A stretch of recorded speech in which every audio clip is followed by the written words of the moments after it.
అందరికీ నమస్కారం. ముందుగా నాకు విధ్వంసం నుండి వికాసం వైపు పయనించడానికి ఈ తీర్మానాన్ని ఆమోదించడానికి ఇచ్చిన పెద్దలకందరికీ కూడా నమస్కరిస్తున్నాను. ముందుగా స్వర్గీయ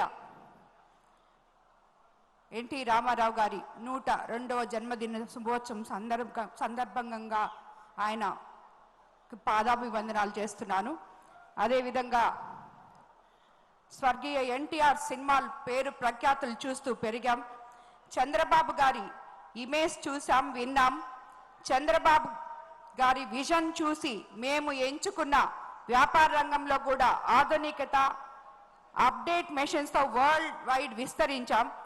లోకల్ టు గ్లోబల్ లీడర్గా ఉంటూ కూడా మాలాంటి కొత్త వారికి గౌరవం, మర్యాద ఇవ్వడంలో, ప్రజాసేవలో ఎలా ఉండాలో సలహాలు, సూచనలు ఇవ్వడంలో చంద్రబాబు గారు చూపే అభిమానానికి ధన్యవాదాలు తెలుపుకుంటున్నాను. రాజకీయం అంటే సేవ, అభివృద్ధి అని చెప్పారు. మాలాంటి రాజకీయం సేవగా చూసే వాళ్ళకి ఆయన ఇచ్చే గౌరవానికి మరోసారి ధన్యవాదాలు. వారసుడు అంటే ఆస్తులకు, వ్యాపారులకే కానీ ప్రజాసేవ కోసం పుట్టిన రాజకీయ పార్టీలకు వారసుడు కావడం అంటే అది పెద్ద సాహసం. అలాంటిది తాత, తండ్రిని మించి రాజకీయ పార్టీలో ప్రతి కార్యకర్త మనసు గెలిచిన లీడర్గా లోకేష్ తనకు తాను నిరూపించుకున్నారు. విపత్కర పరిస్థితుల్లో తల్లిదండ్రులను, తెలుగుదేశం పార్టీని కాపాడుకుంటూ రాక్షసాంగ పరిపాలన చేసే నియంతతో పోరాడినప్పుడే లోకేష్ బాబు గారి శక్తి తెలిసింది. ఇన్ని ఉత్తమ నాయకత్వ లక్షణాలు మనసున్న అధినేతలతో కలిసి ప్రయాణం చేయడం చాలా గొప్పగా నేను ఎంపీ వేమిరెడ్డి ప్రభాకర్ రెడ్డి గారు భావిస్తూ రాష్ట్ర పునర్నిర్మాణానికి ఈ నాయకులతో కలిసి అడుగులు వేయడం మా అదృష్టంగా భావిస్తున్నాను. ఆంధ్రప్రదేశ్ రాష్ట్రంలో మరి ఏ నేతకు దక్కని గౌరవం సీఎం చంద్రబాబు గారికి దక్కింది. కష్టపడి పనిచేయడం, నిజాయితీగా ఉండడం, అనునిమిషం ప్రజల కోసం వాళ్ళ భవిష్యత్తు జీవిత లక్ష్యం అని బతకడం వల్ల ప్రజలు 4 దశాబ్దాలుగా ఆయన్ను గుండెలో పట్టి చూసుకుంటున్నారు. నిన్నటి విధ్వంసం నేటి రేపటి వికాసం వైపు రాష్ట్రం ప్రయాణం సాగుతోంది. అన్ని ప్రాంతాల, అన్ని వర్గాల ప్రజలు ఆకాంక్షలకు అనుగుణంగా సవాళ్లను, కష్టాలను ఎదుర్కొని నిలబడి సీఎం చంద్రబాబు గారు పాలన సాగిస్తున్నారు. రాష్ట్రంలోని ప్రతి పౌరుడు గర్వపడేలా నాది ఆంధ్రప్రదేశ్, నా రాజధాని అమరావతి అనేలా నిర్మాణం చేపట్టారు. ఏడాదికి 15% వృద్ధి సాధనతోనే స్వర్ణాంధ్ర 2047 సాకారం అవుతుంది. 2047 నాటికి 308 లక్షల కోట్లు ఆర్థిక వ్యవస్థగా ఏపీ చేరాలనే లక్ష్యంగా పెట్టుకున్నాం. రాష్ట్ర తలసరి ఆదాయం 55 లక్షల సాధనకు 10 సూత్రాలతో ప్రణాళిక రూపొందించారు. 60% పట్టణీకరణ, నిరుద్యోగత తగ్గించడం, 39.12 లక్షల కోట్ల ఎగుమతులు సాధించడం లక్ష్యంగా పెట్టుకున్నారు. 2029 నాటికి తలసరి ఆదాయం 5,42,985 వచ్చేలా పెట్టుకున్నారు. కొన ఊపిరితో ఉన్న రాష్ట్రాన్ని కాపాడమే కాదు, ఆంధ్రప్రదేశ్ అని సగర్వంగా నిలబెట్టే బహుత్తర బాధ్యతను మా కూటమి ప్రభుత్వం తీసుకుంది. 10 లక్షల కోట్ల అప్పులు, గాడి తప్పిన వ్యవస్థలు, అస్తవ్యస్తంగా ప్రభుత్వ శాఖలు, పెండింగ్ బిల్లులు, అనేక సవాళ్లను విసిరిన అనుభవంతో, అందరి సహకారంతో పాలన చేస్తున్నారు. ప్రజల నమ్మకం ఒమ్ము కాలేదు.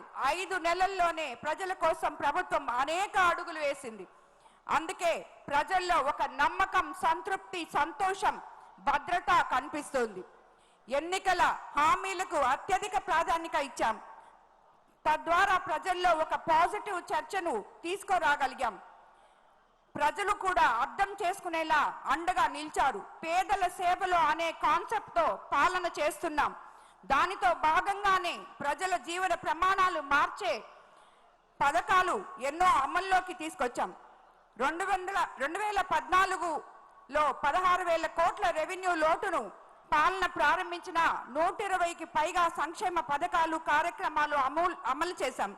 గిరిజనులకు, దళితులకు 27 పథకాలు, ముస్లింలకు 10 పథకాలు, బీసీలకు ఆదరణ వంటి పథకాలతో వెన్నుదన్నుగా నిలిచాం. పుట్టిన బిడ్డకు ఎన్టీఆర్ బేబీ కిట్, తల్లి బిడ్డ ఎక్స్ప్రెస్ తో మొదలుపెట్టి చనిపోయిన వారికి బీమా వరకు అనేక పథకాలు అమలు చేశారు. కానీ గత ప్రభుత్వం చివరికి పేదవాడు తినే అన్నా క్యాంటీన్ కూడా మూసివేసింది. సంక్షోభం నుంచి సంక్షేమం వైపు నేడు మళ్లీ పథకాలు ప్రాణం పోసాం. పెన్షన్లు 4,000 పెంపు.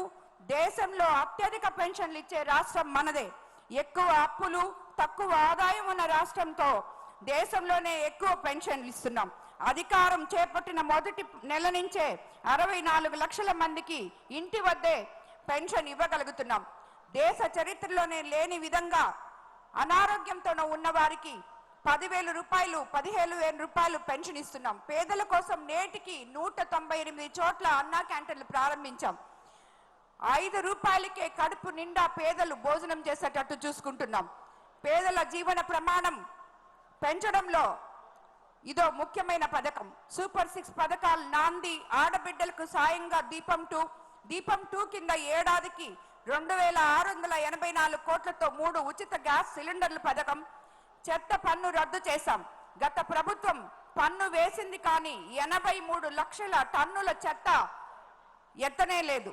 25కు పైగా కొత్త నూతన పాలసీలు, industrial development policy, MSME policy, food processing policy, electronic policy, private park policy, clean energy policy, semiconductor policy, drone policy, data centre policy, తిరిగి బ్రాండ్ ఏపీకి శ్రీకారం చుడుతున్నాం. పారిశ్రామిక ప్రగతి వైపు అడుగులు వేస్తున్నాం. రూపాయల 5,000 కోట్లతో కొప్పర్తి, ఓరకల్లు ఇండస్ట్రియల్ కారిడార్లు, కర్నూలులో డ్రోన్ హబ్ ఏర్పాటుకు 300 ఎకరాల కేటాయింపు. ప్రతి క్షణం, ప్రతిరోజు రాష్ట్రం కోసమే ప్రజల రుణం తీర్చుకుంటున్నాం. ఇవన్నీ కేవలం 5 నెలల కాలంలో మా ప్రభుత్వం చేసుకున్న లక్ష్యాలు.